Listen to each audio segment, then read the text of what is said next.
우리는 어디로 향해 가고 있는 것일까요? 오늘 우리는 무엇을 목적으로 살아가는 것일까요?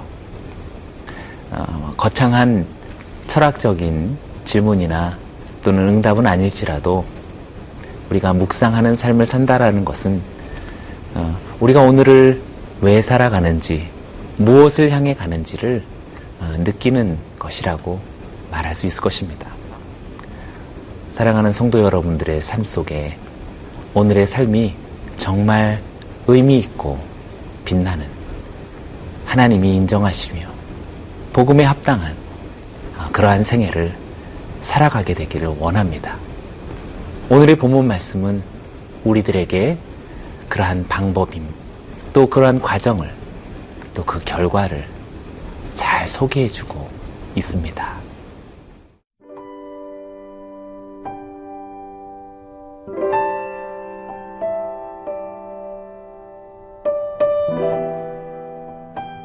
사도행전 20장 13절에서 24절 말씀입니다.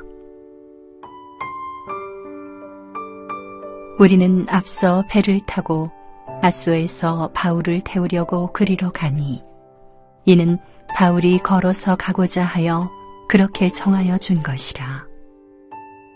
바울이 아소에서 우리를 만나니 우리가 배에 태우고 미둘레네로 가서 거기서 떠나 이튿날 기오 앞에 오고 그 이튿날 사모에 들르고 또 그 다음날 밀레도에 이르니라. 바울이 아시아에서 지체하지 않기 위하여 에베소를 지나 배 타고 가기로 작정하였으니 이는 될 수 있는 대로 오순절 안에 예루살렘에 이르려고 급히 가미러라. 바울이 밀레도에서 사람을 에베소로 보내어 교회 장로들을 청하니 오매 그들에게 말하되 아시아에 들어온 첫날부터 지금까지 내가 항상 여러분 가운데서 어떻게 행하였는지를 여러분도 아는 바니 곧 모든 겸손과 눈물이며 유대인의 간계로 말미암아 당한 시험을 참고 주를 섬긴 것과 유익한 것은 무엇이든지 공중 앞에서나 각 집에서나 거리낌이 없이 여러분에게 전하여 가르치고 유대인과 헬라인들에게 하나님께 대한 회개와 우리 주 예수 그리스도께 대한 믿음을 증언한 것이라. 보라, 이제 나는 성령에 매여 예루살렘으로 가는데 거기서 무슨 일을 당할는지 알지 못하노라. 오직 성령이 각 성에서 내게 증언하여 결박과 환난이 나를 기다린다 하시나 내가 달려갈 길과 주 예수께 받은 사명 곧 하나님의 은혜의 복음을 증언하는 일을 마치려 하면은 나의 생명조차 조금도 귀한 것으로 여기지 아니하노라. 우리가 오늘을 또 왜 살아가고 있으며 또 어디로 향해 가고 있는지를 성찰하고 또 발견하고 또 그렇게 되어지기 위해서 우리에겐 정말 많은 묵상이 필요합니다. 정말 하나님을 만나는 일이 필요합니다. 왜냐하면 하나님께서 그 답이 되시고 또 그 주권자가 되시기 때문입니다. 오늘 본문 말씀에 본문 스스로가 그렇게 이야기하고 있지는 않지만 그러나 본문 속에서 충분히 느낄 수 있는 무엇인가를 향한 깊은 묵상의 몸부림을 바울을 통해서 발견하게 됩니다. 13절을 14절까지 읽어보겠습니다. 우리는 앞서 배를 타고 아소에서 바울을 태우려고 그리로 가니 이는 바울이 걸어서 가고자 하여 그렇게 정하여 준 것이라. 바울이 아소에서 우리를 만나니 우리가 배에 태우고 미둘레네로 가서. 단순한 여정을 소개해주고 있는 그런 아주 평범한 그런 서술문이라고 말할 수 있습니다. 그런데 내용을 잠시 느껴보노라면 바울의 마음을 무엇이라고 딱 그렇게 우리가 결론 지을 수는 없지만, 그러나 조금 다른 어떤 목표와 감정을 가진 바울을 느낄 수 있게 됩니다. 우리는, 바울의 일행은 배를 타고 아소에서 바울을 태우려고 그리로 간 것은 바울이 걸어서 가고자 했기 때문이다 라고 이야기합니다. 아마도 바울 이외의 다른 일행들은 배를 타고 가고 바울은 육상에 육로를 택해 걸어갔던 것 같습니다. 어떤 이유가 있는지 본문이 이야기하고 있지 않기 때문에 정확하지는 않습니다. 그러나 틀림없이 이것은 바울의 의도적인 스스로 침묵을 또 고독을 택한 묵상의 열망이었다라고 저는 그렇게 생각됩니다. 보십시오. 우리 16절에는 왠지 서두르는 모습을 그런 정서를 느끼게 됩니다. 바울이 아시아에서 지체하지 않기 위해 에베소를 지나 배 타고 가기로 작정하였으니 이는 될 수 있는 대로 오순절 안에 예루살렘에 이르려고 급히 가미러라. 지체하지 않고 급히 가려고 하는 목표는 분명히 바울에게 있었습니다. 그러나 13절에서 그가 걸어서 가고자 했다라고 하는 16절과 좀 대치되는 듯한 이 여유는 스스로 의지적으로 택한 영적인 고독이었을 것이다라고 저는 생각합니다. 13절에서 정말 바울의 그 마음을 느끼는 듯합니다. 무엇인가를 향해서 그렇게 열심히 다름질하고 있는 그의 생애와 사역, 그 가운데서도 지금 내가 어디로 가고 있는지, 내가 어떻게 해야 하는지 하나님을 만나고 하나님의 음성을 듣고 또 하나님과 교제하고 그 싶어하는 영적인 침묵의 고독의 그 걸음걸이를 느껴볼 수 있게 됩니다. 사랑하는 성도 여러분, 저는 여러분들의 삶 속에서도 이렇게 건강한 영적인 고독이 있게 되기를 원합니다. 외로워서 홀로 있는 것 아닙니다. 무엇인가 쓸쓸해서 혼자 걷기를 원하는 것 아닙니다. 이것은 영적 침묵이며 또 영적인 그리움이라고 말할 수 있겠습니다. 우리에게 이러한 시간이 필요합니다. 저는 여러분들에게 이러한 시간들이 충분하여서 하나님을 만나게 되어지는 감격이 있게 되기를 주님의 이름으로 축복합니다. 그때 비로소 바울에게 새로운 그런 목표를 갖게 되는 것이 17절입니다. 바울이 밀레도에서 사람을 에베소로 보내어 교회 장로들을 청하니 오매 그들에게 말하되 아시아에 들어온 첫날부터 지금까지 내가 항상 여러분 가운데서 어떻게 행하였는지를 여러분도 아는 바니. 여기서 우리는 그 유명한 에베소의 장로들과의 만남 속에 바울의 고별 설교를 듣게 됩니다. 누군가를 영향력 있게 도전을 주고 그 심령에 생명의 양식을 뿌리는 것은 영적인 고독을 통해 하나님을 만나지 않고서는 불가능한 일이라고 말할 수 있겠습니다. 저는 여러분들에게 새로운 아름다운 내일이 펼쳐지고 그리고 정말 풍성한 결실을 추수하기 위해 오늘 스스로 홀로 걸어가고자 했던 바울처럼 여러분들에게 깊은 묵상의 시간이 있게 되기를 주님의 이름으로 축복합니다.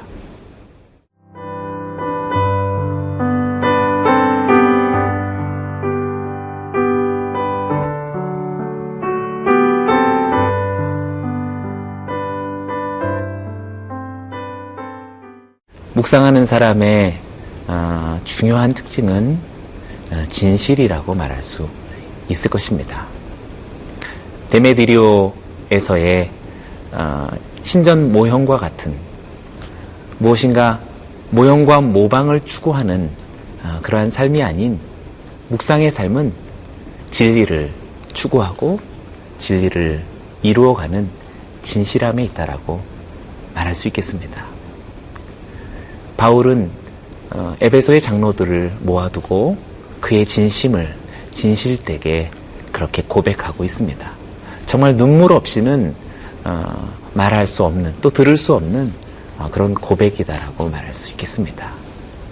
19절과 21절까지의 그는 이러한 사역에 대한 회고담을 진실되게 이야기하고 있습니다. 곧 모든 겸손과 눈물이며 유대인의 관계로 말미암아 당한 시험을 참고 주를 섬긴 것과 유익한 것은 무엇이든지 공중 앞에서나 각 집에서나 거리낌 없이 여러분에게 전하여 가르치고 유대인과 헬라인들에게 하나님께 대한 회개와 우리 주 예수 그리스도께 대한 믿음을 증거한 것이라. 바울의 지난 날들의 사역에 대한 에베소에서의 이 회고담은 단지 과거에 대한 추억만이 아니라 이러한 진실된 지난날의 사역의 배경과 또 결과와 같이 여기 에베소에 남겨진 믿음의 일꾼된 장로들의 삶과 생애도 이렇게 되어지기를 원하노라는 바울의 간절한 부탁이라고 말할 수 있겠습니다. 그것은 모든 겸손이었다라고 이야기합니다. 사도 바울의 사역에 몇 가지로 요약할 수 있는 그것 중에 첫 번째가 모든 겸손이었노라고 진실되게 이야기합니다. 그렇습니다. 예수님께서도 나는 마음이 온유하고 겸손하니 나의 멍에를 메고 내게 배우라 라고 그렇게 마태복음 11장 28절에서 이야기하셨습니다. 주님께서 주님을 배우시기 원하였던 그 주제와 내용은 온유와 겸손이었습니다. 우리 신자들의 가장 큰 표지는 겸손이라고 말할 수 있겠습니다. 그것도 모든 겸손이라고 말할 수 있는 철저한 그러한 강조라고 이야기할 수 있습니다. 성도 여러분, 저는 여러분들이 겸손을 결심하기를, 모든 결심을 결심할 수 있는 오늘 이 하루가 되기를 원합니다. 나의 모든 기득권과 주장을 내려놓아야만, 그리고 그것이 혹시 무시당할 수 있어도 기꺼이 감내할 수 있는 것이 겸손이라고 말할 수 있겠습니다. 겸손의 삶은 그래서 고통스럽습니다. 그래서 오늘 본문의 말씀과 같이 모든 겸손과 눈물이었다라고 사도 바울의 사역을 스스로가 진실되게 정리합니다. 겸손의 삶은 눈물을 동반합니다. 아프고 고통스러운 그러한 삶이 눈물을 흘려나게 하지만, 그러나 이 눈물은 결코 부정적인 비탄과 통곡의 눈물이 아닐 것입니다. 이것은 놀라운 치유의 눈물이며 또 위로의 눈물이며 또 소망과 용기를 불어넣어주는 눈물이라고 말할 수 있겠습니다. 저는 여러분들의 신앙에 많은 눈물이 있게 되기를 원합니다. 이어서 이야기합니다. 유대인의 관계로 말미암아 당한 시험을 참고 주를 섬긴 것이다라고 이야기합니다. 사도 바울의 사역과 신앙은 진실로 참고 인내하는 것이다라고 이야기하고 있습니다. 우리의 삶, 우리의 사역도 이렇게 오랜 인내와 오래 참음이 있게 되기를 원합니다. 이렇게 사도 바울의 사역을 진실되게 그의 열심과 수고를 이야기할 뿐만 아니라 매우 특징적인 22절과 23절의 요소를 발견하게 됩니다. 보라, 이제 나는 성령에 매여 예루살렘으로 가는데 거기서 무슨 일을 당할는지 알지 못하노라. 오직 성령이 각 성에서 내게 증언하여 결박과 환난이 나를 기다린다 하시나. 두 구절에서 발견할 수 있는 사도 바울의 생애와 사역의 특징은 그가 성령에 매이고 이끌린 자다라는 사실입니다. 믿지 않는 자에게서도 겸손이 있을 수 있고 또 불신자에게서도 눈물이 많을 수 있습니다. 그리고 오히려 다른 종교를 가진 사람에게 더 많은 참고 인내하는 것을 발견할 수 있을 것입니다. 그러나 우리는 하나님의 백성입니다. 우리에게는 성령의 동행하심이 있어야 됩니다. 저는 여러분들의 신앙과 사역 속에 성령의 동행하심이, 임재하심이, 역사하심이, 이끌리심이 있게 되기를 원합니다. 느껴보시길 원합니다. 성령에 매여서 그렇게 살아가는 삶, 성령에 이끌려진 사역이 여러분들에게 나타나게 되기를 원합니다. 우리의 삶과 사역은 그렇게 신적이어야 할 것입니다. 마지막으로 사도 바울은 24절에서 유명한 구절을 우리에게 남겨줍니다. 내가 달려갈 길과 예수께 받은 사명 곧 하나님의 은혜의 복음을 증언하는 일을 마치려 하면은 나의 생명조차 조금도 귀한 것으로 여기지 아니하노라. 주의 성령의 이끌리심과 임재로 말미암아 주 예수께로부터 받은 이 사명 때문에 나는 오늘을 살아간다라고 그렇게 바울이 이야기합니다. 그래서 가난도 참을 수 있었고, 그래서 배고픔도 이길 수 있었고, 수많은 모욕과 무시와 핍박과 죽음의 위협도 끝내 맞이할 수 있었던 이 힘과 이 능력은 바로 이 사명으로부터 말미암았다라고 말할 수 있겠습니다. 사랑하는 동역자 여러분, 저는 여러분들이 위로부터 성령님으로부터 하나님께서 주시는 주 예수께 받은 이 사명이 깊은 묵상을 통해서 여러분의 뼛속 깊은 곳까지 사무치게 되기를 원합니다. 그래서 오늘 왜 사느냐라고 묻는다면 나도 바울처럼 주 예수께 받은 사명을 위해서 내가 사노라. 오늘 그렇게 우리 모두가 진실되게 고백할 수 있는 이 하루가 되기를 주의 이름으로 축복합니다. 기도하겠습니다.